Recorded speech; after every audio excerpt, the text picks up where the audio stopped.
I'm Brent Leary. Paul Greenberg.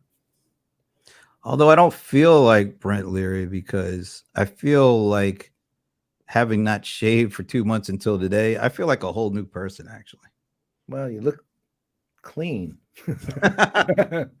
Well, like I said, the Burl Ives look really doesn't do me justice, but I hate shaving. But I shaved, and I'm not even leaving the house, but I shaved for a special occasion. Is that how you shave? For special occasions only? Well, if I leave, I leave the house. I have, if we go on the road. All right. Before we get into things, we are the CRM Playaz. And guess what? We've been bringing the ass since 2009, and we're still bringing it. And we're still trying to figure out what it is. Well, we still have time, I hope, to figure that out. But you know what it's time for right now? We've missed this for the last several weeks. I know. And it really, like, the show is less when we don't have it. It's not as good. It's a moment less, but we have it. It's our moment of Sven. He's all right. I got one of two here: Gaelic or Celtic. Well, I don't like the Celtics, so. Well, I mean, they're kind of similar languages, but I think it's either Gaelic or Celtic this time. I'll go with Gaelic. Is that your final answer? Kind of. I have to say that because I can't do the usual, stump the Godfather since we have I know, not this week. That's why I love this week so much. Yeah. This is my favorite week ever on the CRM Play, or at least ever since Stump the Godfather started. All right, so Sven, let us know what it is, and in the meantime, hey, what is Ralph in like Hawaii or something? Or I don't know. Hey, Ralph, how you doing, buddy? Sahil is our usual. You, as always, amazing. He is an official Playaz pal at this point. That's right. You are officially a Playaz pal. I mean, Sven is too, of course. Hey, Lori. Whoops. No. Oh, look. Oh, we'll say hello. Hello, Lori. Jumped the gun there. I saw the comment pop in before. A fellow UD graduate, by the way. We got to like those UD graduates. Wait a minute. Which one did you pick again? I said Gaelic. I thought it was going back and forth. I said Gaelic or Celtic, and then when I said I think Gaelic, and you said, "Is that your final answer?" Oh, okay. So I got it. Yeah, all right. You're back on the winning track. Yeah, we missed you. We missed you too, Sven. Believe me, we really did. We Not did. Just saying that as hosts of a show. Yeah, we miss Lori too, but hopefully we'll see her at Dreamforce or something. Oh, of course we are. Okay, so we're glad that he's fine. He's not in Hawaii. He just likes the greeting. Well, aloha. Right. It is aloha, right? That's right. Aloha and what? How do you say? Auf Wiedersehen means goodbye in German. I want to say goodbye to the big Texan here, giving us a dig, saying Lori is classing up. Well, she is actually. Yeah, she is. I mean, you have to kind of give it to Brian on this one. He's right. Hey, Sue. Nice to see you. Sue, how you doing? Oh, we're taking it. Well, don't be so sure about that, Sue. We might take it to all new lows. I don't know. We're aiming for highs. We're aiming for highs. That's right. We're aiming to take it to new heights, and aiming to avoid CRM Magazine from throwing lawsuits at us. So we will see Lori at Guten Tag. That's what I was trying to remember. We will not see. Well, Sven. Well, geez, Shakaru, we're not going to see you. If we see you at Dreamforce, then we won't give up. We won't tell them that you're spying. Goodbye was Auf Wiedersehen. I knew that. I was trying to. I remembered goodbye. I was having a problem with hello, but Ralph actually came up with it, which is Guten Tag. All right. So good day. Right. Good day. Good day. And it is a good day to do something that has never been done before. We're going to, kind of reveal the 22nd annual CRM Magazine Market Leader Awards reveal show. Never been done before, right? Wait, we're going to reveal the reveal show, but are we going to actually reveal the winners? it's a rather revealing kind of thing. This is like to whole other levels because we're revealing the reveal show. Okay, so who is this? Who's the LinkedIn user that says this is their first time tuning in? We want to address you, so Yeah, we'd like please to let say us hi, but know your who name's you not are. there. Your name Yeah, is not we there. can't say thanks LinkedIn user. That just doesn't really sound that good. Okay, so who Stump Brent, never done before. Stump Brent. That's play. I like that. I kind of like that. their first time tuning in? Hold Okay, on, wait a let me- minute. I'm No, hearing. that was me. I'm okay. trying to see if I can see who the LinkedIn user is. It's really disconcerting hearing my own voice in the background. Yeah, no, that was definitely me trying to figure out who the LinkedIn user is. Oh, and Paul, good news. We do have our full guest list now in the house. So see, Cool. Oh, by the way, the LinkedIn user is Keontae Young. Keontae Young. Thank you for joining us. Welcome. And wow, we're getting all sorts of Rim. languages. Well, I know this guy. He's awesome. He is awesome. How you doing, man? It's been a while. He's gonna have to answer you in the comments section. Yeah. Never done before. I know, Brent, you're going to give us Yeah, that's what's never been done. That will before. never be done, along with anything that deals with pets. Mike, I don't even your next comment, we're not even gonna grace with a you put it up. I'm just gonna shake my head. Come on, Mike. Come on, man. You know better than this. You're better than this, Mike. That's right. Come on. All right, but we are the CRM players, and it is a special show because we are going to be doing the unveiling, the unrevealing veiling of the CRM Magazine Awards for year 22. Really cool. We got 11 categories. We're going to get into it, but before we do, we got a couple of house cleaning things. Housekeeping. Housekeeping. House cleaning. I don't have a housekeeper. A couple of house cleaning things. Well, both of us have been fired from PPN. That was one thing. All right. But no, in all seriousness, no, that doesn't even sound right. No, that does not work for the show, right? So next week, a few good minutes, because there's a special announcement that we heard the folks at Zoho are going to make on Tuesday. And so can't give out the announcement because we don't want to, step all over it. So Tuesday, 10 a.m. Eastern, after the announcement has been made, directly after the announcement has been made, Raju Vagesna, who is his official title is Chief Evangelist for Zoho, but he does pretty much almost everything that you could think of, like even designing buildings for them and stuff. He's a renaissance. This man is like crazy Renaissance man. That's what he is. So is that going to be his new title? Crazy Renaissance Man? Renaissance man. Sounds rough. Well, that'll be the title of his new TV show. Well, now that would work. But anyway, he's going to be joining me to talk about the announcement after the announcement has been made. So that's 10 a.m. Eastern, right after Labor Day, Tuesday, September 5th. And you know what else is coming up? Look at this. Look at this. Yeah. Oh my God. Oh, you like so impressed. I got to admit, you really impressed me with your phrases. First, our Las Vegas residency. That was good. Well, this one's just as good. Our you like the studio takeover? We are taking it over. We're taking over Salesforce Plus, man. It's gonna be fun. Right. That's why we're fired from PPN, because we violated our non-compete.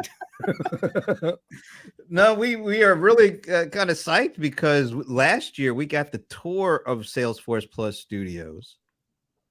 This year, we're taking it over. That's right. This is going to be insanely cool. But we are literally going to be broadcasting from the Salesforce Studios studio, right? So they actually have multiple places to broadcast from. Yeah. I think I know where we're going to be, though. Oh, you do? One. Really? Yeah. Wow. Okay. Remember when we walked in, we saw all that equipment, and then in front of it or behind it, depending on which way you're looking, was that news anchor thing with the big. Oh, right. Big screen. I think that's where we're going to be. That'll be cool. Oh my God. I'm looking forward to that. Yeah. So stay tuned. We'll have more information on that because we don't have it just yet, but we know we're taking over. We just know that we do. All right. I think that's. Oh, I said, should we put us in with Cody and Appy and all? That's what we would look like if we're in with Cody and Appy. you know what though? I really do need a new picture, even though I know it's I like do too. Yeah, I mean, look at the it's hat just, up. Where see, this I is know. during the Rams' lean years with Jeff Fisher. So I And had to I resort to my literally Negro did League that baseball picture hat like collection. 7 years ago or 6 years ago. But at least we look pretty. We actually kind of fit in with Appy, Cody, and I don't know, Friendly, Sneezy. I don't know. I don't know the names of those folks. Grumpy Doc. All right. So I think that's it. Although I don't think I have a slide, but I think it's we can finally announce a date for the founder CEO conversation.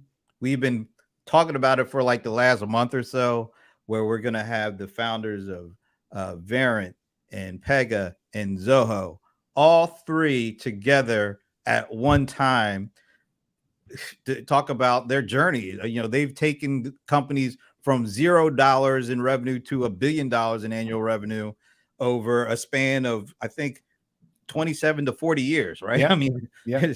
they've all been there and they're still there and they're still involved. And they're still very passionate.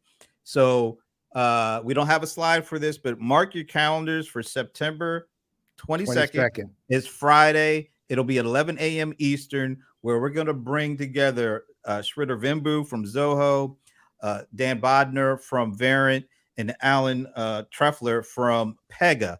All three founders, they're still CEOs. They've been there for decades. They've been there, done that, seen it, and they're going to share. And I think they've never really talked amongst themselves. So No, I don't think really at all. cool. I'm pretty sure I'm not even sure they know each other or have even ever met. We don't know that. Looks like Lisa Prius is a bit biased by that. Are you surprised? Gee, shocker. Yeah, I think it will be. So anyway, I think we got all the preliminaries out the way. So now let's get into what we're here for. And we've got everybody present and accounted for. So for the first time I'm going to skip this. We're going to go right to this.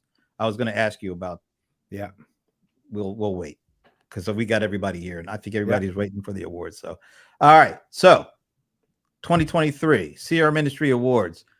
Usually CRM Magazine does the annual award and they do an annual award issue and it gets printed and put online. And that's how people discover, the companies that are the tops in these individual categories. But for the first time, going to do a little slightly different. We're going to actually announce it right here on the CRM Playaz. That's cool, isn't it? It's amazing. Look, these are important industry awards. I'll let them talk more to how they're chosen and stuff like that. But the thing to remember about this, CRM Magazine has been the industry, basically the industry anchor for, it says this is 22nd annual. I'm not sure how many more years beyond that, but let's just say decades. And, both Brent and I have known them for most of the life of the magazine. And one of the things that they do is in these each year has been to say, okay, this, to our knowledge, this is the awards that are seen as best in class, right? That are seen, the companies that are seen as best in class.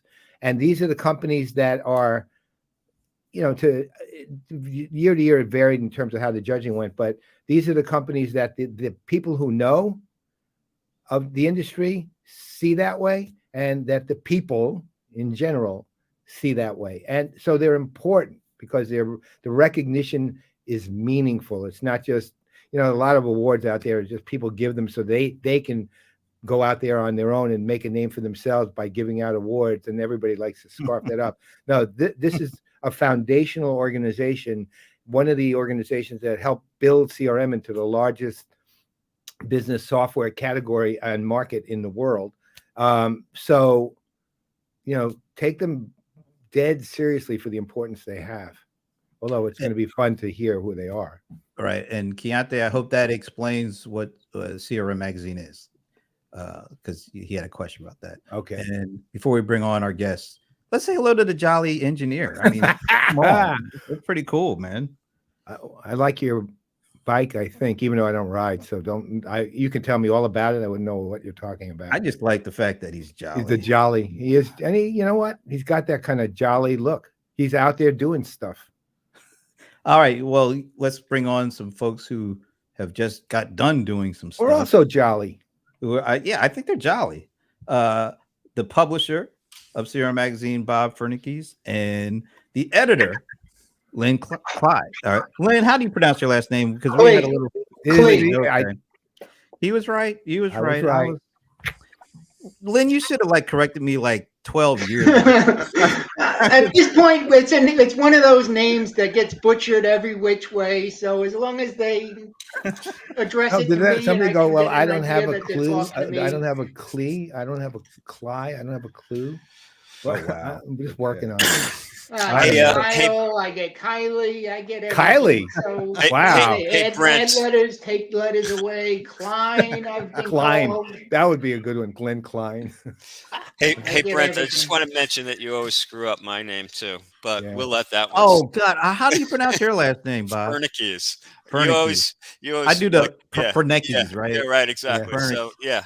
So so we'll get that out of the way. But Well, I have I'm to glad- thank you guys for Well- having us on. I mean, your September lineup. I am so honored to be. Well, this is August, the but biggest. you've got a great September lineup. I mean, it's just fantastic. Well, this is. You're like almost a pre-start to it. That's right. You're like the president of September by a day. I mean, if we did this tomorrow, you'd be part of the September lineup. Right. Exactly. But look, this is a highlight for us. I mean, it really is. I mean, look, a couple of years ago, we started, because historically when I did the watch list, I always announced it on ZDNet the way you would announce your awards in the magazine. A couple of years ago, we started doing the award shows on Playaz, and it was great. And then, I sunset the watch list, but you guys are an important award. And I'm not saying that because, we're supposed to say things like that when we're on the air. You really are. It's a meaningful award that, let's put it this way, when companies win it, it goes up, it goes out in their PR releases, it goes on to their badges, go all over the place. They cite it as an important honorific that they need when they're trying to convince customers to do something. And customers will look at them and see, okay, well, these are companies we need to consider because they're being honored by their own industry, and you guys are a bedrock of the industry. Wow. Well, that's Right. basically what we set the awards up to do. The whole purpose is if companies are looking to either implement something new altogether or upgrade, or they got version 2.0 and they're looking to replace it with something else. This is kind of a list of, these are companies you should probably take a look at. And feeding off of what you said about the industry standard, so to speak, these awards, when we give them out, they're not pay to play. So there's no advertisers get special preference or anything like that. There's no entry fee. There's no nomination process. The whole thing is delivered and guided by the analysts that we speak to. And there's a list of them up there now that you can see. We've got, I think, 15 of them this year. So that was one of the largest pools we've had in a long time. And they cover everybody from the foresters and the private people and everybody in between. And it's basically the process works in such a format where we basically go to the analysts with our 11 categories, which we'll get into in a little bit. There you go. And we basically ask our analysts two key questions. If a customer of yours, so a company that's looking to implement some kind of a CRM system, came to you and said, I want to put in a data platform, or I want to put in a contact center infrastructure package, who should I look at and why? So we basically take all of that information then, compile it into a list, come up with the top 5 companies that got analyst votes in each of those categories, and present to you our top 5 in each of those categories. They're not necessarily ranked. It's basically, these are the top 5 companies. Some of them were unanimous decisions, and we can get into those when we go through the individual categories. Some of them were, more or less, they may have gotten more or less than one of the others. It's not all 5 companies got the same number of votes, but we present them as the top 5. So it's not necessarily a ranking that this one was finished first and this one finished 5th. It's just, we give you a list of your short list. These are the 5 companies we would recommend and our analysts would recommend you look at in each of those categories. Well, I'll tell you, you've got a lot of excitement. Where's that coming from? I don't know. Hold on. Oh, I know where it's coming from. All right. Now it's not coming now. We have a lot of. I was looking at the LinkedIn thing on my phone, the live event on my phone. You have a lot of the analysts who are your participants excited about it. Yesterday, we were seeing comments popping up from Max Ball and Kate Leggett saying we're excited, we can't wait to see it. And Laurie McCabe is already on the comment stream, and it's me and Brent are obviously here. So 5 of the analysts we know are fully engaged and can't wait to see who's actually won these things. So I think it's Right. really The analysts don't know ahead of time. We don't necessarily clear our lists with the analysts. It's basically they submit their stuff to me. I put together the list based on their feedback and spit it out and present it, and that's what we're looking to do now. Cool. Paul, And before we get to it, wow, there is really a lot of background. Yeah, that's not me. What I liked about this year is you didn't provide us with a canned list of companies per category. You just said who are the ones that you come up with? What are the 5 that you come up with, not being kind of cued by a standard list, just what you guys come up with. And I thought that was a really cool change, because that is so different than some of the other things in kind of contests that we have. Right. We made that change a couple of years ago.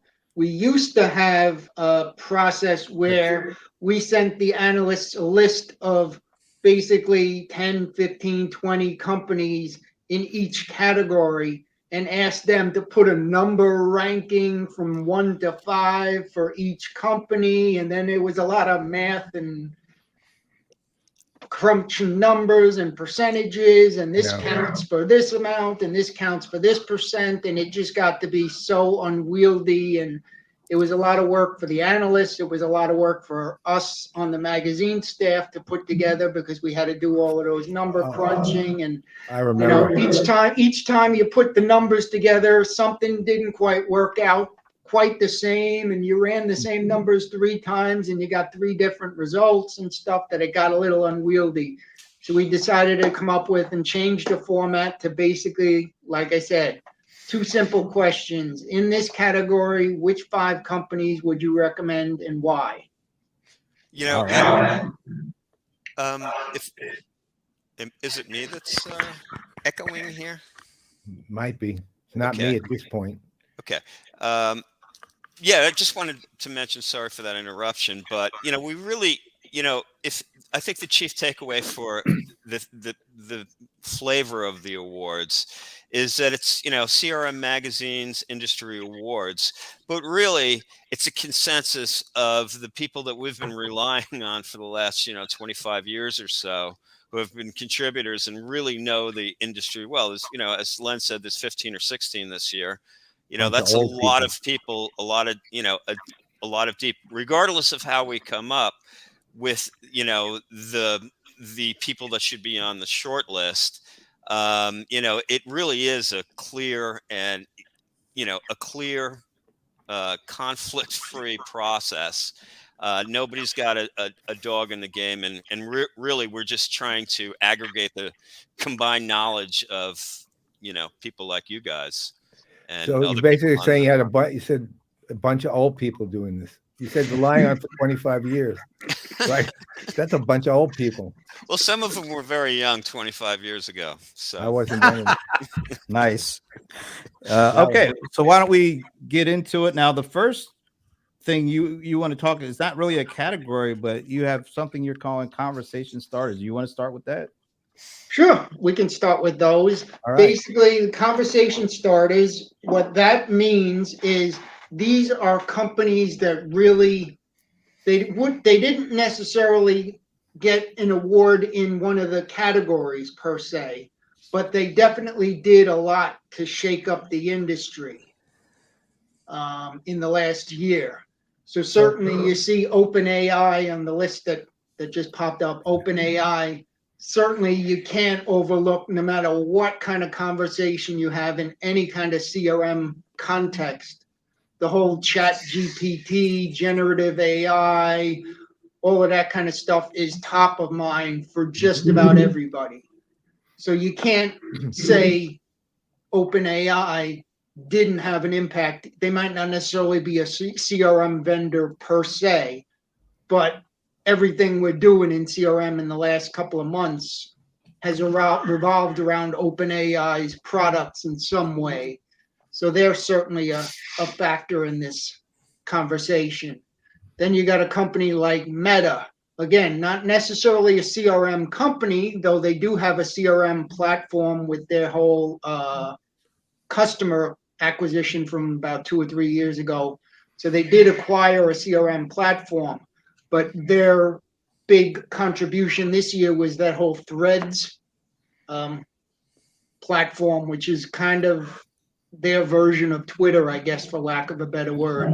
But it's basically, from what the analysts that we had spoken to have said, it's basically got a lot more marketing functionality and a lot more advertising functionality than Twitter did.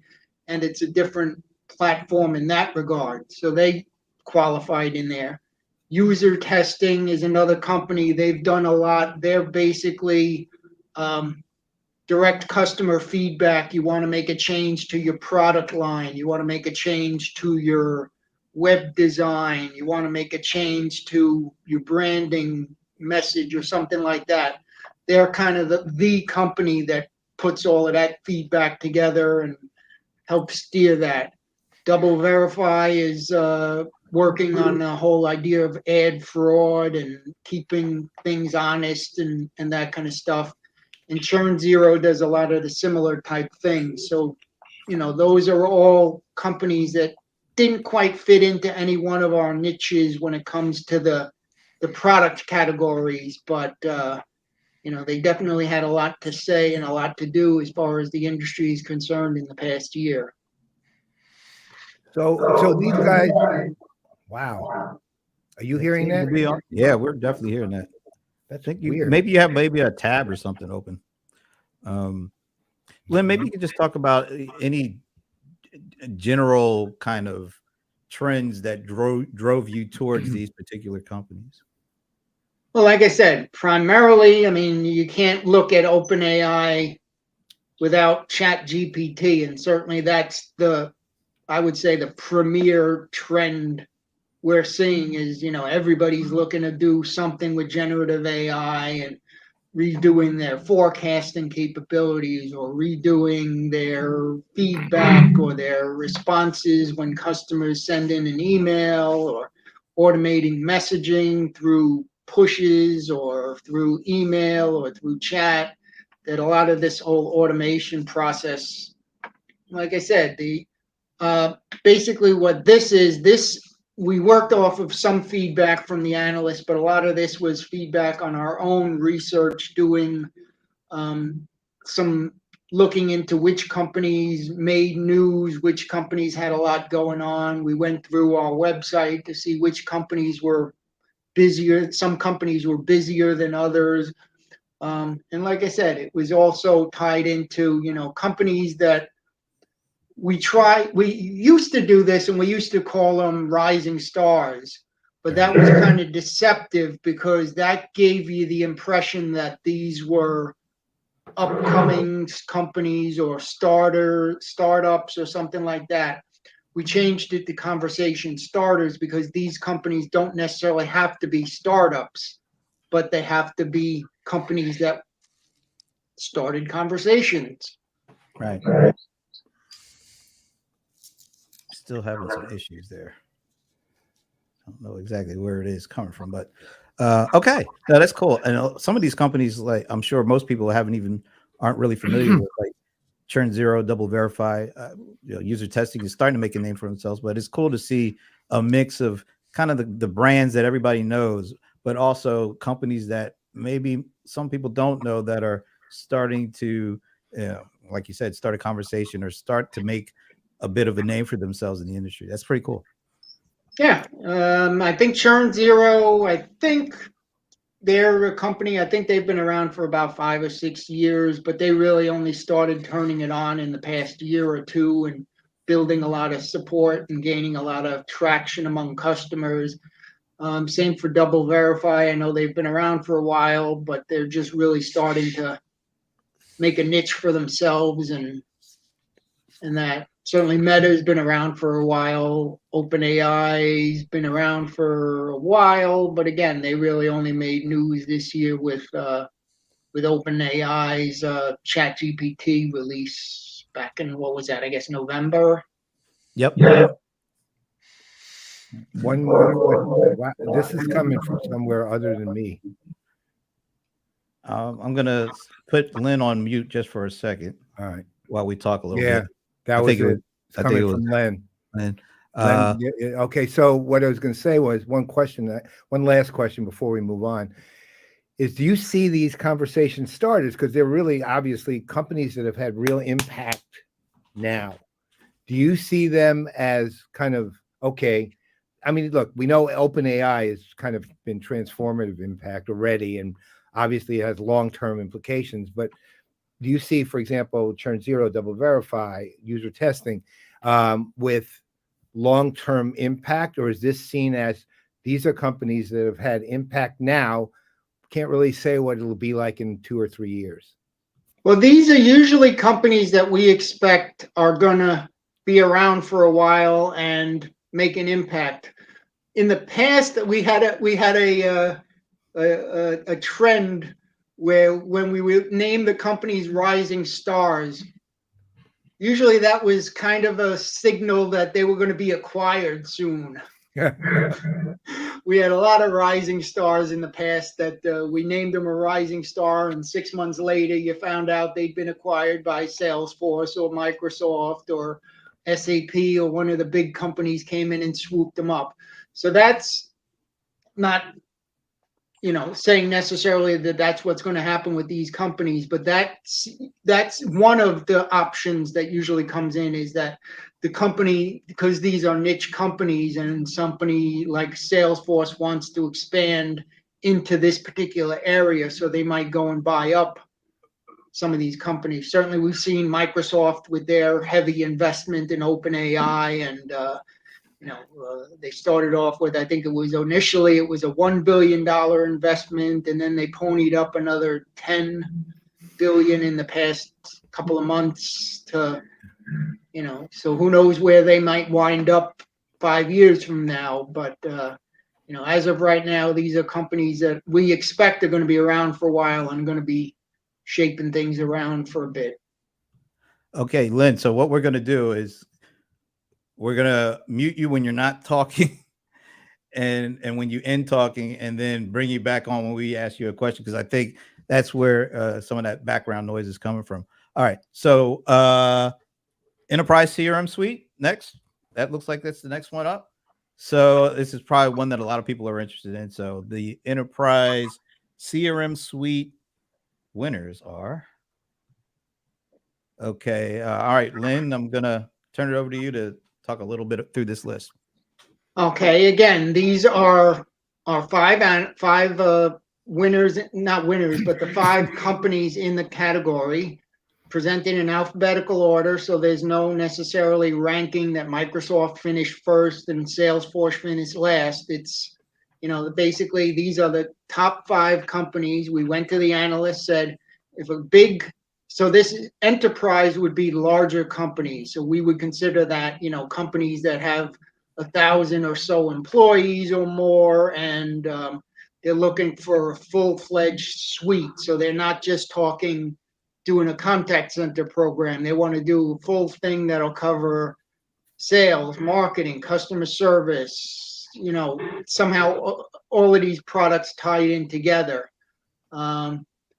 And so we went to the analysts and again asked them the basic questions. If a company came to you and said, I want to put in a CRM system, who would you recommend? So these are the top 5 companies based on our analyst feedback. These are the companies that got the 5 most votes out of them.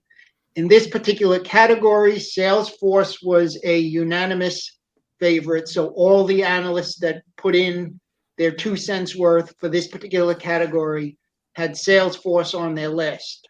Certainly, we're not telling anybody go buy Salesforce and the heck with everybody else. Do your due diligence, look at the other companies as well. But Salesforce, as I said, was the unanimous one in that category. All the analysts who put in there. I don't actually see any surprises here. I don't think. It's interesting because I'm kind of looking like, for example, when the conversation started, I didn't even know 1 or 2 of the companies particularly, but which thus makes them surprising, right? In this case, I think all 5 of these are clearly, highly capable companies that have strong enterprise CRM suites with powerful engines that underlay all of them. Right. I will say this. It's good to see Pegasystems starting to be recognized in this kind of august group of vendors, because Microsoft, Oracle, SAP, and Salesforce, they've been recognized at this level for years and years. I think Pega is rightfully so starting to get that recognition too. So that's ever since the Quadient acquisition, really, they began actually taking that BPM engine they had and build out a really effective CRM suite early on. You're not kidding. He does, by the way, Ratul. He is everywhere in this. SAP, Salesforce, Microsoft. Only Pega and Oracle is not directly Bob. And Bob in Oracle is Siebel. So he had that too, right? So 4 out of 5, man. Oh, and by the way, to catch more of Bob next month. That's right. No BS with Bob Stutz comes back on PPN. Just thought I'd throw that out there. The show begins once more time. Len, anything else you want to add to this? Nope, that's about it on that one. Hey, you know what? You can keep Len unmuted now, because then if I clap, it'll be like 500 people clapping. I changed seats. I think maybe it was a squeak coming from my chair, so I changed No, seats. it was a speaker. Yeah, some kind of echo or something. Yeah. Yeah. All right. So let's keep moving. Next one up, it looks like, is the mid-market SMB CRM suite. So the winners of that one,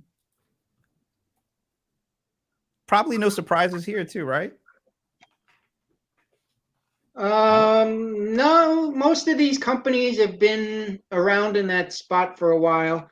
HubSpot's certainly a company that's not as much of a staple on the list. It's really only within the last couple of years started to make its appearance. Sugar CRM as well has advanced from, the early days when they were strictly open source and it was limited in their capabilities. They've certainly expanded recently. Microsoft, Salesforce, those two have been around in this particular space for quite a while, though they've both launched new products. Salesforce had a new starter package that they launched recently, and Microsoft is, working its way into the mid-market a little bit more. They were kind of a more enterprise product with that whole dynamic suite, but they've kind of scaled down a little bit to fit more into that. Zoho is certainly a company that's started appearing on lists within the last couple of years as well. They've been around for 20 years.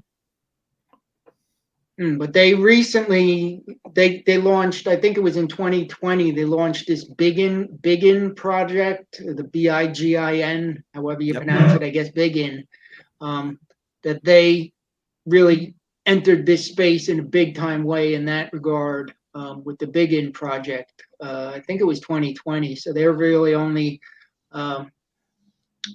been around in this particular space for a couple of years. I think And HubSpot's not a new company. HubSpot's been around for a while, but they're starting to make a name for themselves too. I think this is a really important area as well, because right now it accounts for half of the revenue, but it's growing at about 6% faster. This market, the SMB mid-market suite, is growing about 6% faster than enterprise. So it's a really important, market segment, just in terms of, its potential for growth in the next few years. Well, actually, to yours and Anand's point too, mid-market is one of those, it's a semi-amorphous market. I mean, on the lower end, the companies coming out of small going into mid, that's a whole different set of requirements than when you get to the upper end, the companies that are basically going from the upper end of the mid-market into potentially enterprise. So the range, and it's also probably the place where most of the evolution and thus constant change and in requirements and needs is, which explains why the revenue would be so, growing so quickly, because companies are evolving through it, where small business and enterprise gets very complex at enterprise, so it goes deeper and deeper. This is getting longer and longer, right? So that's one thing. And the other thing with HubSpot is, they of course have been a marketing leader forever, but they built out the full CRM suite about, I don't know what, Brent, 6-7 years ago? Longer than that. In a decade? I don't know. Yeah. I know that Brent and I were advising HubSpot before they had it, right? It was that long ago, right? So,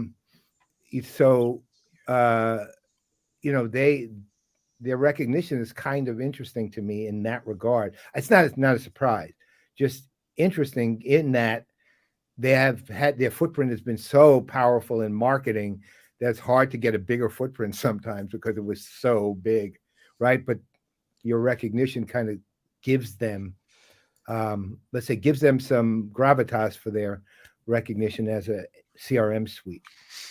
Exactly. Coming into the market from a different perspective than many of the others on the list there. Yep. Or three of the others anyway. Yep. But absolutely. And another noteworthy point in the mid-market is a lot of the move towards the cloud came from this particular segment because they couldn't necessarily afford a huge, elaborate suite with all the upfront costs and that kind of stuff.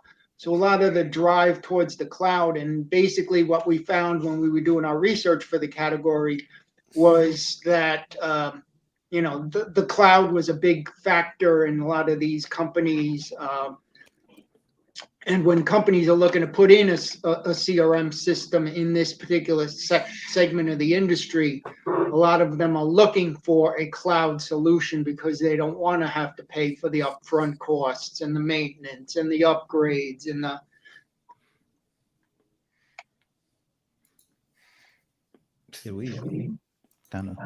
Okay. Let's keep it moving because we still have like 9 categories to go. So next up, I want to make sure I get this before I reveal it. Why am I not seeing this?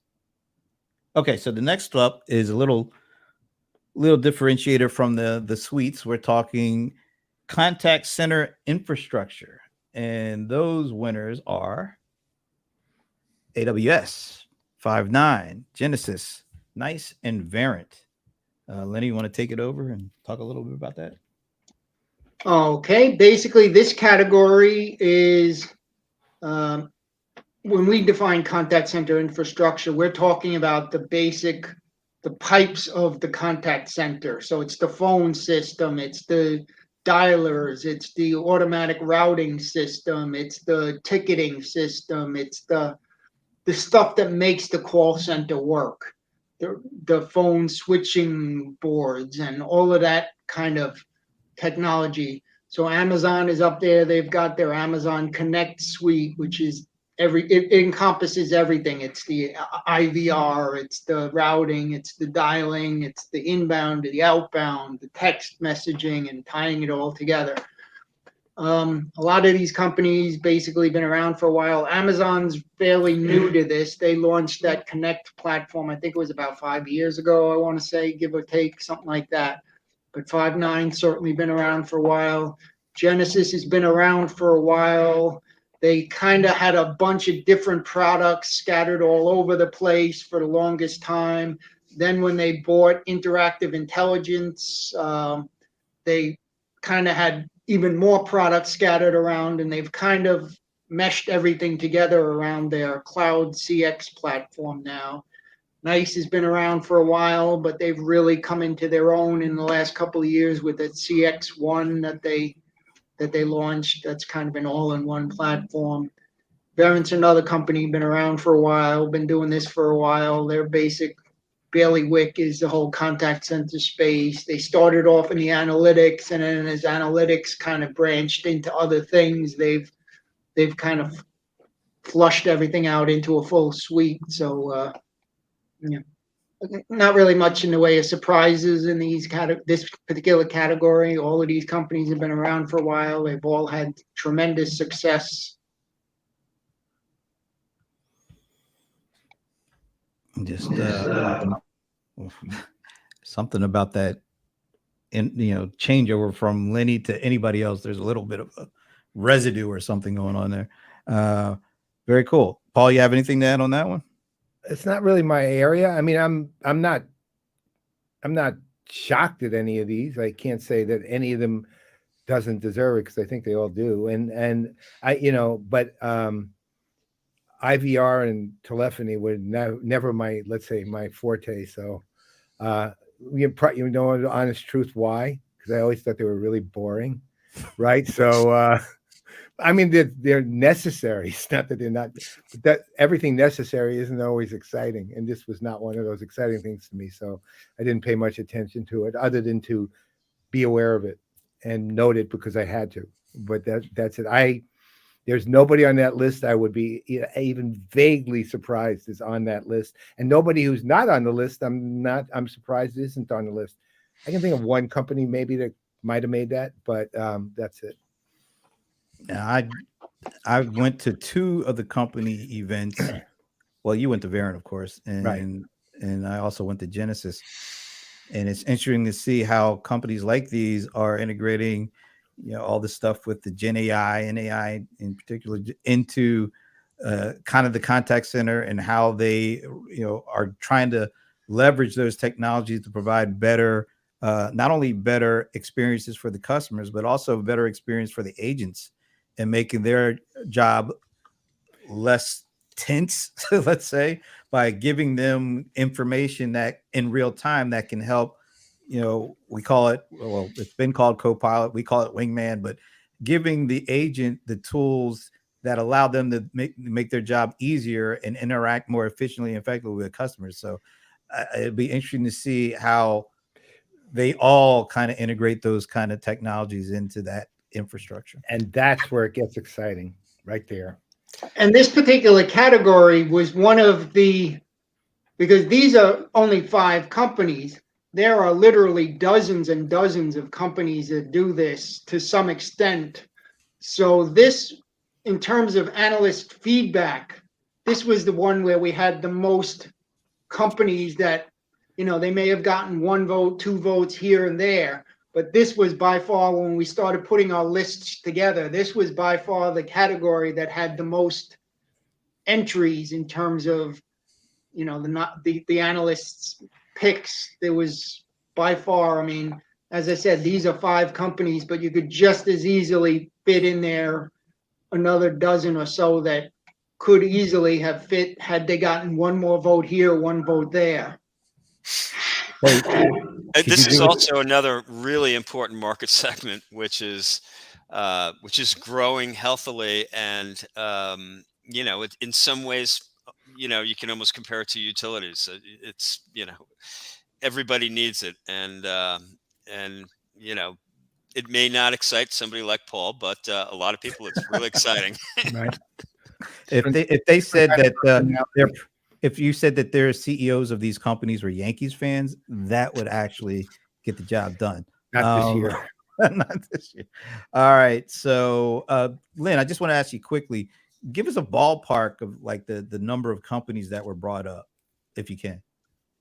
I think we had, when I started piling my list together, I think there was a total of almost like 20 different companies that were mentioned in some regard, maybe got one or two votes here or there, but the list was certainly bigger than, most of the other, you get maybe 5 to 10, maybe 15 at the most, but this was by far, we had 20, 25 companies that were brought up in some fashion or another. Interesting. Okay. The next one up is Contact Center Interaction Analytics. Yeah. And here are the winners here. See, this one gets more interesting to me. Well, there are two, there are two, or it was nice on that too. There may be three carryovers. Okay, Yeah. cool. Len, talk us through this one. Well, this one, originally we called it speech analytics. That was when most of the contact center was done through the phone, and companies wanted to find out who said what, the agent said this, the customer said that. A lot of it was done after the fact. They wanted to get an idea of what kind of company issues are our customers bringing up. So they would go in like a week after the fact and kind of mine a couple of the different phone calls to make sure that things were being, what was said and who said what. And there was some quality control mechanisms, the standard, your call may be monitored for quality assurance purposes. There was some of that went on, but it was primarily speech analytics, and it was primarily driven by the phone contact. As channels evolved and different things got added, whether it was email, whether it was fax, whether it was text, whether it was SMS, whatever it might be, social media now, we had to expand the category. So it wasn't just speech analytics anymore. It's basically anything that has to come into the contact center gets analyzed.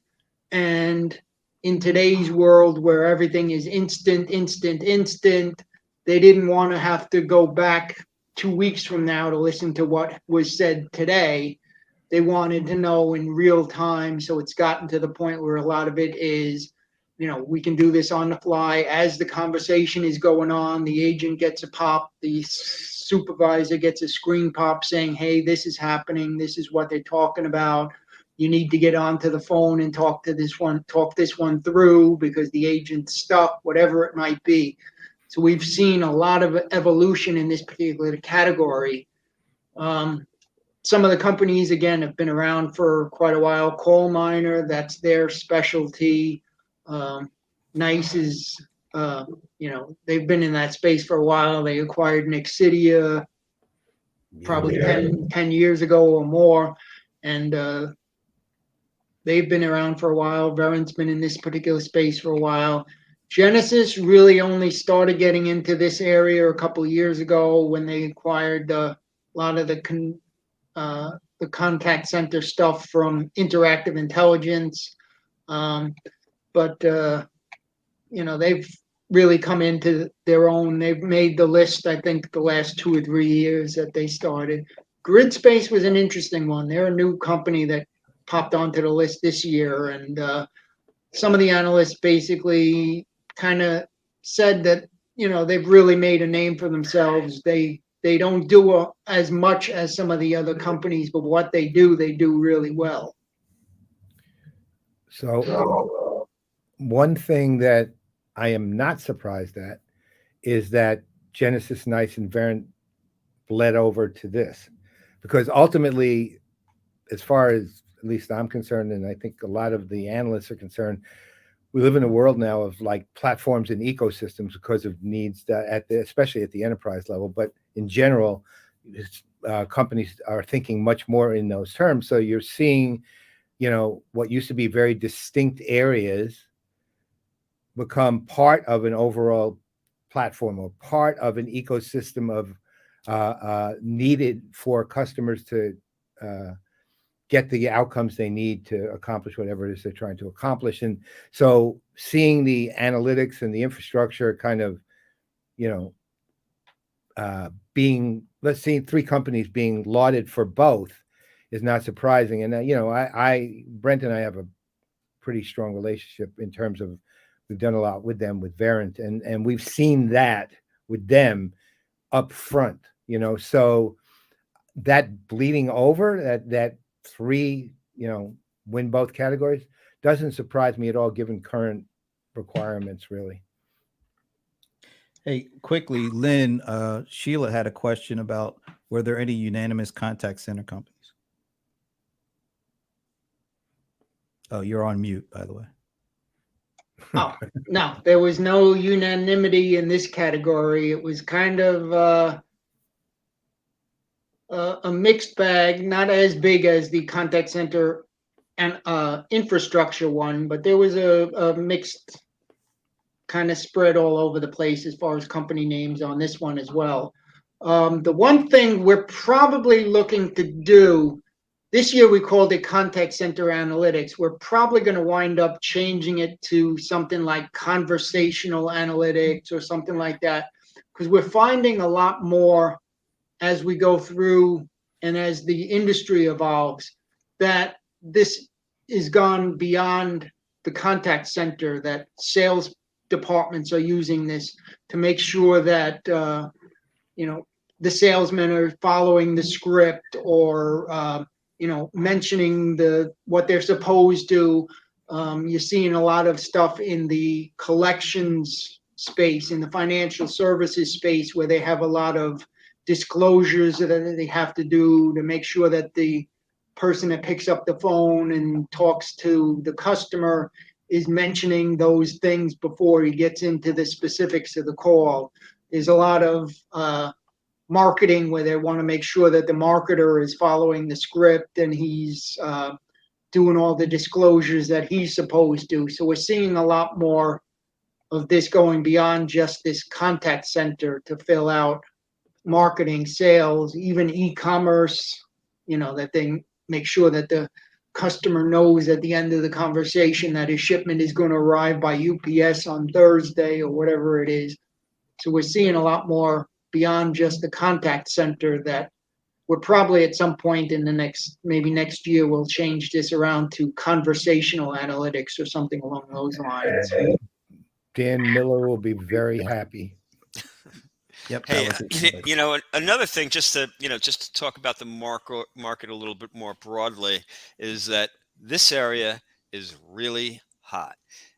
It's projected at about 19% growth over the next, Wow. 6 years or so, but I think it's going to be a lot larger growth than that. And this is also an area where the mid-market is growing at a faster rate than the enterprise. So it's really going to, sort of broaden out and become, an extremely key technology. And that's all I have to say. That's a good thing to say.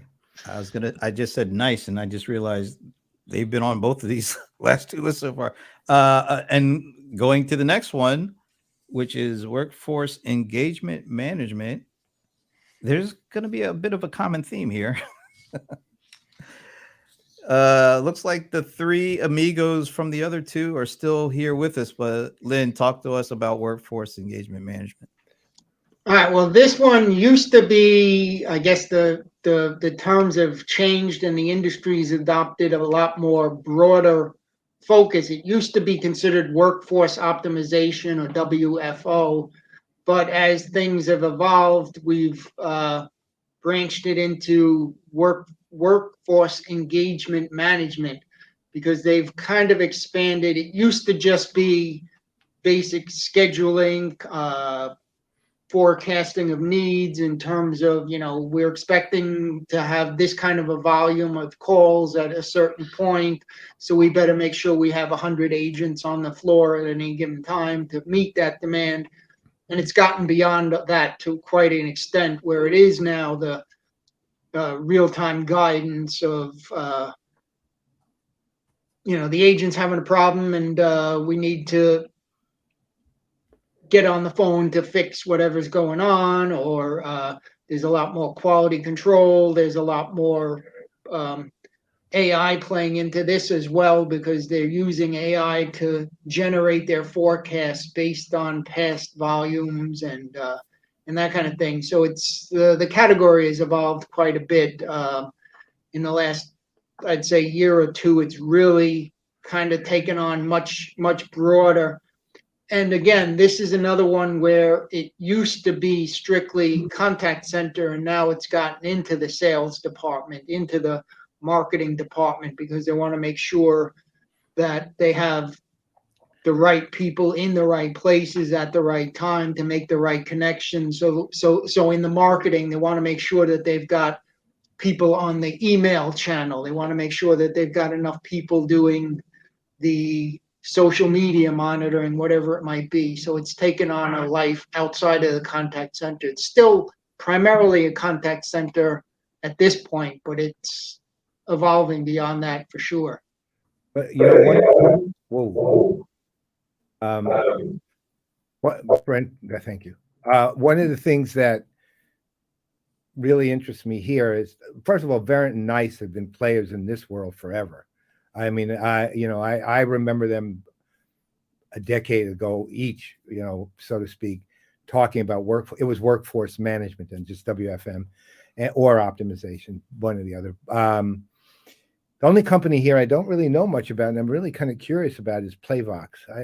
That's a company that's kind of unknown to me. But that said, it just reinforces what I was trying to say earlier, which is it's a matter now of looking at the end to end. No, it's no longer a matter of looking at this works for me here and this works for me here and this works for me here. It's an end to end integrated look as a whole, which is why once again we see those three companies have gone through all contact center-ish related categories, all three. So this one actually, I'd say, to reinforce your point, Len, this has actually been wider than contact center for a while.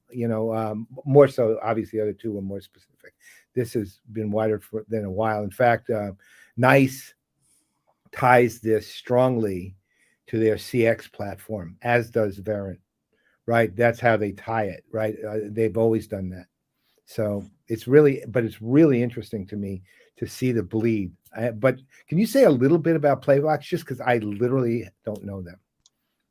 They're an interesting company. They've been around for a while, but they pop up on the list every couple of years. I don't know if it's, maybe they had a couple of product releases this year that caught the analyst's attention or what. I'm not really 100% sure in terms of, why the analyst picked them. I'd have to go through the magazine to see or go through what was submitted to me to see exactly. They're an interesting company. Like I said, they pop up every once in a while. They'll show up for a year or two. Then they kind of go quiet for a year or two. Then they come back into the list again for a year or two. Okay, thank you. It also just got to take like a half second before talking, I think. Just like you said, Paul, to see those three carry through, with the contact center categories and the workforce, it just shows that even though there's so much focus and effort around making it easier for customers to do self-service and to, find ways to make it faster and efficient for them to get things done without assistance, it still boils down to when they need assistance, when they need to call the contact center, you have to make that as efficient and effective a process as possible. And those three categories kind of work together. It seems like there more and more I would expect that you would see companies trying to cover their bases and pull those things together, because workforce engagement has contact, how do you help the contact center agents, do their job more effectively, and how do you help their management make sure that everything's covered? And so it feels like, all the interaction data that comes and the analytics that goes with it is put in place by some sort of an engagement management kind of platform. So it kind of makes sense that they're all kind of coming together like that. Okay. All right. Next one up, contact center outsourcing. And here we go. So these are like a whole new set, of course. So Len, I don't know any of the, I know Live Ops, but exactly. The other Me ones. too. So It's the only one I know. Well, this is an interesting category just because we had a lot of, Teleperformance has been around forever. They're one of the biggest. They're based out of Paris, France. They're one of the, by far, I think in the world, they're by far the biggest outsourcer. They've got hundreds of thousands of agents scattered all over the world, speaking 100 and something different languages, and clients from South Africa and Australia all the way to Canada, the US. So they've been around for a while. They're one of the biggest by far. Movate is a new company. CSS has been around for a while, but they were recently acquired and moved around, and their name changed, and they merged and blended a couple of different operations into this company called Movate now. That's pretty big as far as an up and coming company in this particular space. Live Ops is an interesting one. They operate on a work from home basis, and that's been their modus operandi for years, pretty much as long as the company's been around. I'm pretty sure that they've done that work from home kind of work environment. Even before COVID and everything else, that was their system of operation. So that was an interesting one. Certainly, they've gotten a lot of traction. They were one of the few companies when everyone else during COVID was letting people go and downsizing and scaling things back. They were actually hiring because, there was a lot of demand for their type of service when work and home thing. Foundever, that used to be Sitel. Sitel was actually, for the longest time, they were the second largest company. They acquired Sykes a couple of years ago, which made them, I think, the second largest company. They recently changed the name to Foundever. I think within the last year or two, they changed the name over. So they're going by that name now, but they've been around for a while. Sitel's been in this space for quite a while. And Alorica, they've been around for a while too. They were another company that changed names and moved things around a couple of years ago, but they've been around for a while. In the magazine, we actually give you a breakdown of how many centers they operate and how many languages and how many agents they've got. I don't have that handy in front of me now, but we do break it out within the magazine. So we give you an idea of, each of these companies, how many operations they've got, how many clients they're serving, to kind of give you a scope of their range. The category itself has been kind of an interesting one, because for a while there was talk of, everyone was going to India and the Philippines, and then there was problems with languages and accents, and you couldn't understand. And then there was this move to bring everything back onshore and do away with the foreign ones. And you had a couple of companies. I know there's a cellular company that I think it's Consumer Cellular that was boasting, all our agents are based in the U.S. and we don't have anybody outside the U.S. And there was that whole move to bring everything back to the U.S. and get away from the foreign stuff. And now they're starting to move back. We're starting to see a lot of different locations emerge.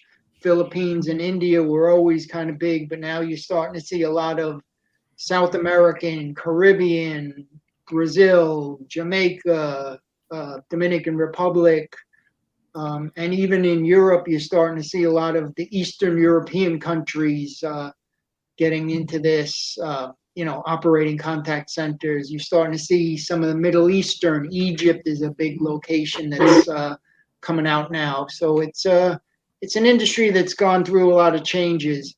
It's one of all the categories, this one was the one that saw the smallest amount of growth and has the least, we were talking about percentage of growth projected over the next couple of years. This is the one that's projected to grow the least. I think it was anywhere from 4 to 8%, whereas some of the others were in the double digits. This was mid to low single digit growth. So a lot of that is projected on, it's an uncertain market because you don't know, economic conditions could change and all of a sudden everyone's got their flags staked in China, and all of a sudden China, something happens, there's some kind of political turmoil in China, maybe has a different change of government and the new government's not as friendly. So, that market then fluctuates, or there's a lot of economic conditions, a lot of geopolitical conditions, a lot of social conditions that all factor into this particular market. So it's one of those that's kind of up in the air in a lot of senses. Okay. All right. Let's say good night to Ralph. Thanks for joining us, Ralph. Good night. Good night, buddy. Ralph is over in Germany, so it's kind of late over there. So thanks again. All right. Let's quickly move. This next one, I think, is one that a lot of people will be interested in. CDPs. So, oh, wait a minute. Business intelligence. Oh, I jumped the gun. I don't know how that happened. All right. Business intelligence and analytics. Well, we can talk about this one. This one was another one. It was an interesting category. It used to be strictly business intelligence, but a lot of it's gotten more into the data portion of it rather than just, at one point it was just strictly a marketing thing and they wanted to know how they stacked up against their competitors and that. And it's gotten into a lot more beyond that, to the point where it's, I want to know not only what my competitors are doing, but what my customers are saying about me on social media, what people are looking for, how people find my company, what kind of search engine they're using, what kind of device they're on. So it's gotten to be a much, much, much broader category. Salesforce, obviously, as you can see with their listing with Tableau, that was kind of their key entry into this segment. Microsoft has been doing this for quite a while. Click has been doing this for quite a while. SAS has been doing this for a while, or SAS, depending on how you say it. It's been around for quite a while. Domo is another company like Playvox and the other one. Domo kind of bounces on and off the list from time to time. So they're another company that's been around for a while doing this, but they have a product announcement that puts them back on the list this year, as opposed to some of the others. Okay. All right. Let's keep moving. CDPs. Now, this time it is CDPs. And the winners here are all the big guys, but the loops. Maybe, Len, could you kind of talk a little bit more about the loops?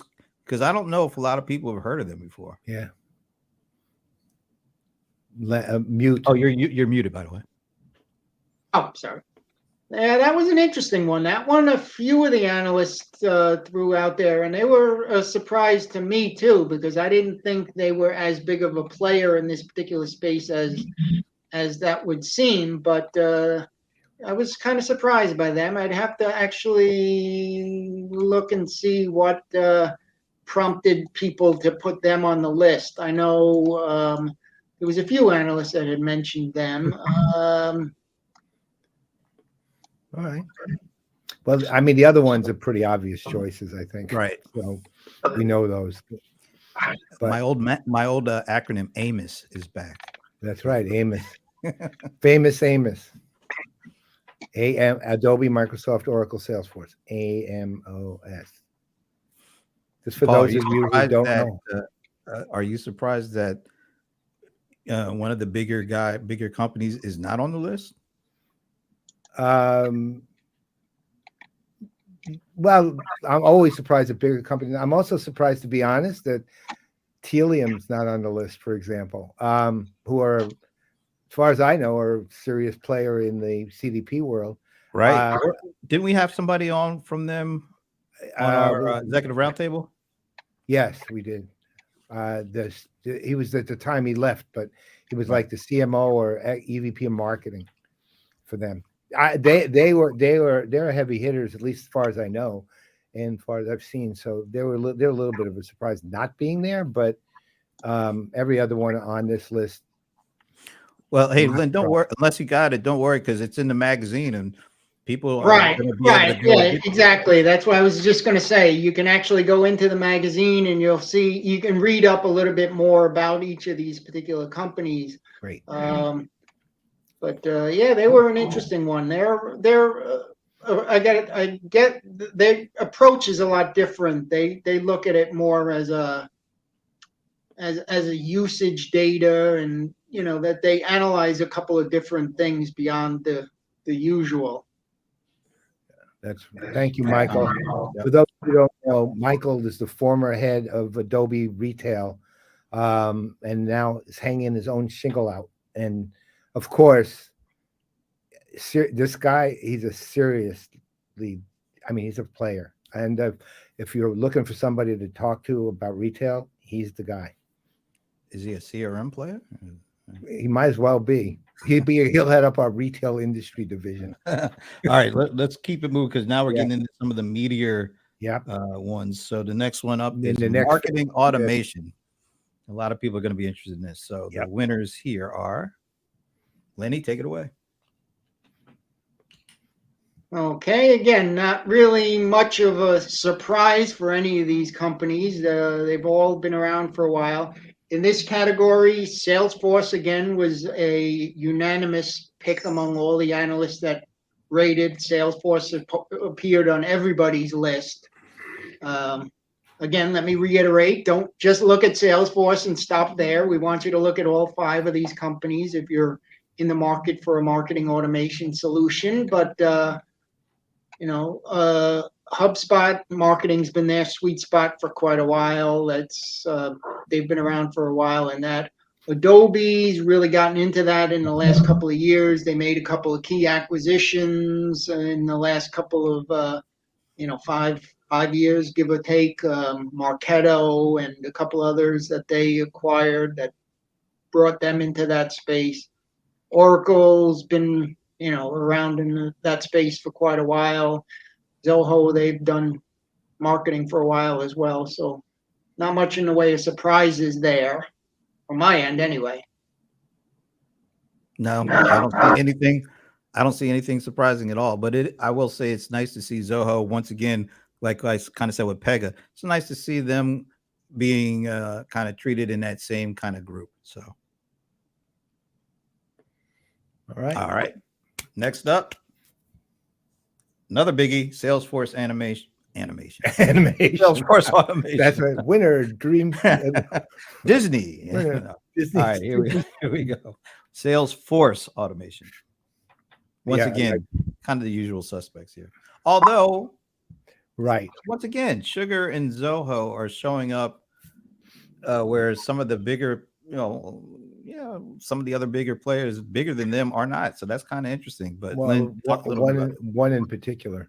Yeah. Well, Sugar was an interesting one. They launched that Sugar Cell platform a couple of years ago, and it's really had a lot of traction from the industry. A lot of companies that had Sugar for some of their other products said, "Hey, I've had some great success with Sugar for whatever it might be. Let me check out their Cell product," and they've been marketing it that way, and they've had a lot of traction.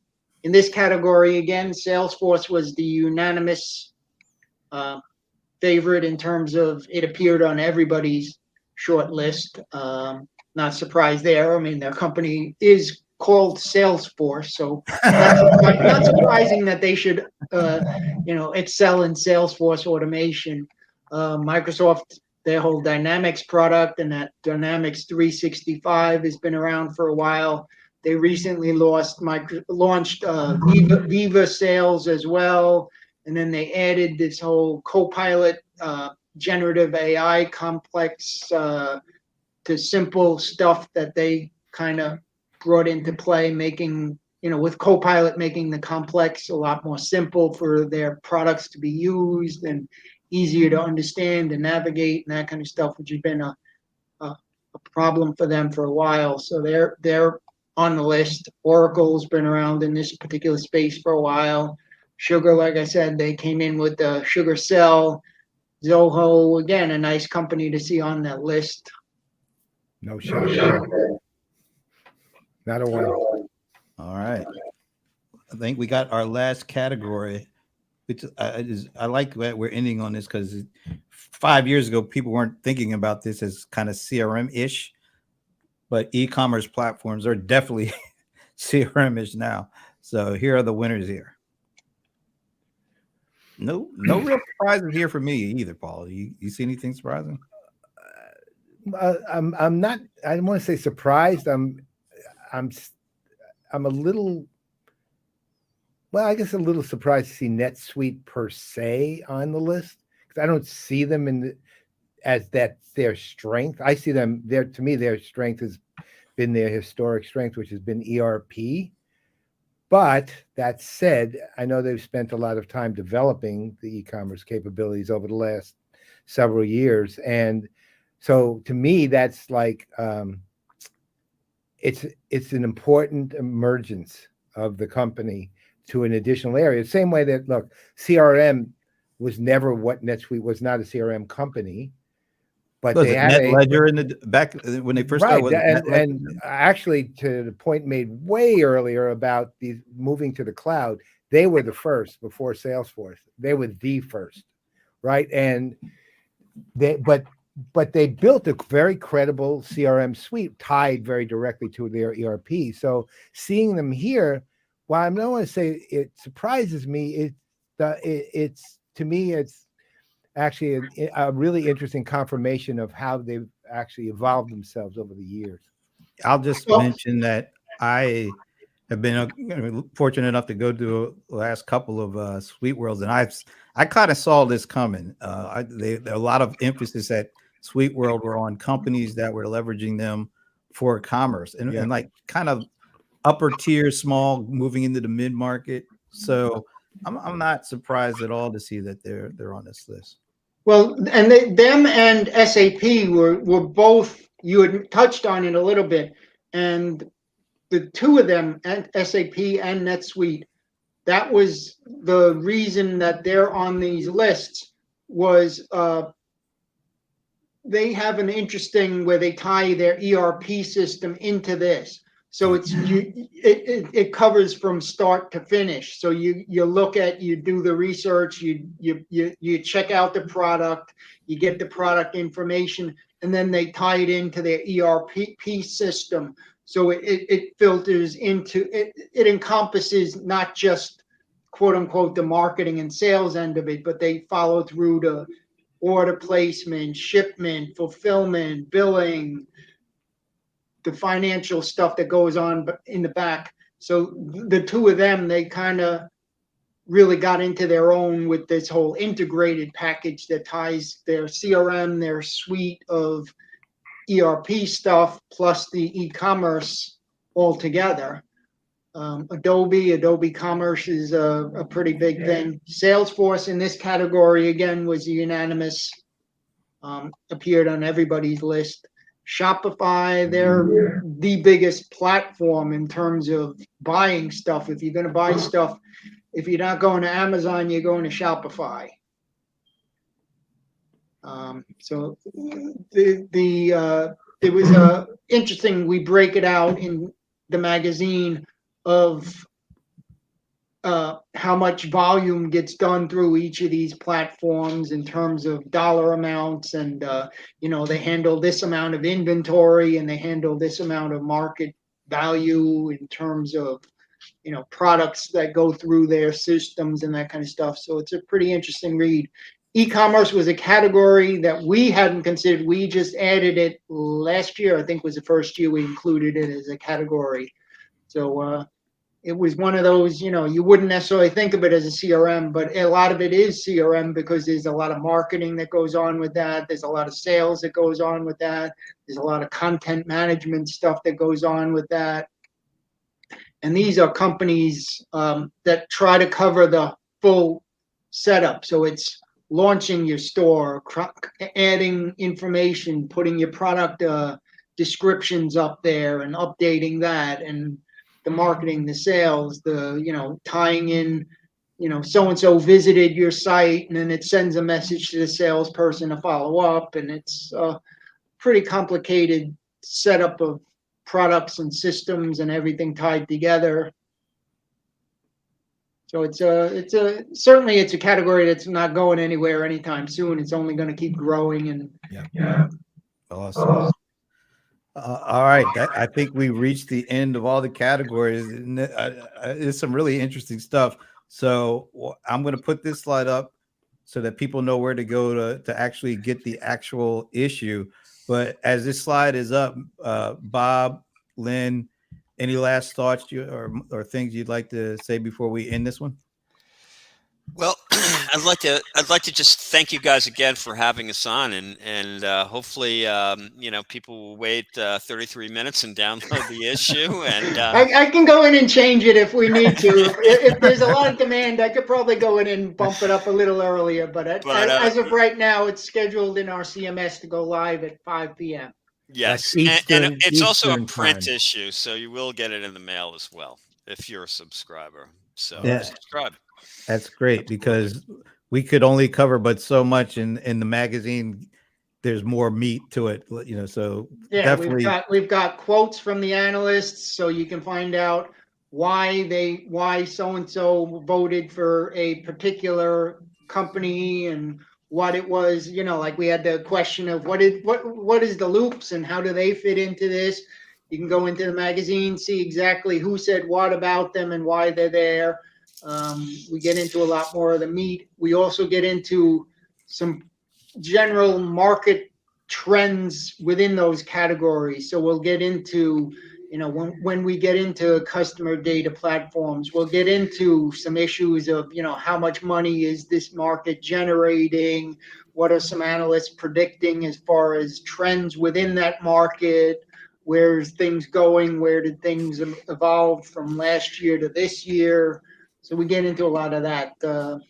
So there's plenty of meat there in the issue itself for people to get some more information from. I'm going to be excited to read it. I'll tell you that. Yeah. I'll 5 o'clock. I'm downloading. That's Eastern time, by the way. Yes. 5 p.m. Eastern time. Yeah. 32 minutes and counting. So That's right. Be there. Len, Bob, thanks again for doing this. I know this is the first time we've tried it out, and I really thoroughly enjoyed it. And it looks like in the comments, a lot of people enjoyed doing it this way. So thanks again for allowing us to do the reveal. And now everybody can go in 32 minutes, go and get the magazine for themselves. 31 now. And again, I know Paul and Brent were both part of our analyst pool. The two of them were involved in the ratings. But again, let me reiterate, I know we thanked them in the beginning, but again, I want to just thank all the analysts that participated. They're what makes this happen. Without their input, we wouldn't have these awards. So again, all the 15 or so folks that participated this year, big thank you to you guys. You're what make it possible. Some of them are actually here commenting. So. Yes, I've seen a couple of the names scrolling across the bottom there. And Dan's come up with some suggestions and stuff. So it's really well. That's the other thing. I hope you guys don't mind to take a little bit of liberty. If you have categorical suggestions, or as say like Michael Klein had, say break down e-commerce into small mid-market. If you have those kind of suggestions for these guys, get it in the comments, get it over to them on Destination CRM, that's destinationcrm.com. Get over those comments so they can look at, improving, expanding, changing things for next year. Exactly. This is always a moving project. So we are definitely open to suggestions. I mentioned a couple of things we were looking on our end that we might change, like going from the contact center analytics to the larger conversation analytics. I have one. Can I throw out a category to you guys? Here? Sure. It's a pillar category, customer service. Yeah. Straight out. Right. That one. And Edit.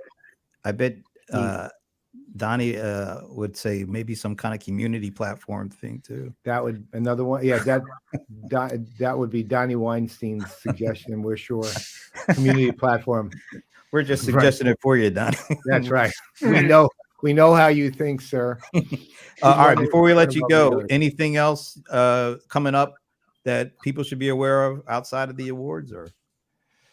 That's the big thing for us, but we will be checking your programming out in September. You got some great stuff coming up, and thanks for having us. Oh, you kidding? We loved it. We absolutely loved it. It worked Absolutely. Yeah, and this is the first year we're doing this on the CRM Players channel. So certainly PPN. So certainly thank you guys for hosting us and allowing us this platform. Hopefully it worked out well for everybody, and highly engaged audience pretty clearly. So absolutely. All right, folks. All right, guys. This is it for us. On behalf of Bob Fernekees and Len Klie, I'm Brent Leary. I'm Paul Greenberg. We are the CRM Players, and even though it's a special show, we got to end it the way we usually do. Yay, Minnie, who we will see in November or October. October? No, September. No, come on. Well, no, actually October. She's going to be at CCE, I think. Okay. Well, we'll see you.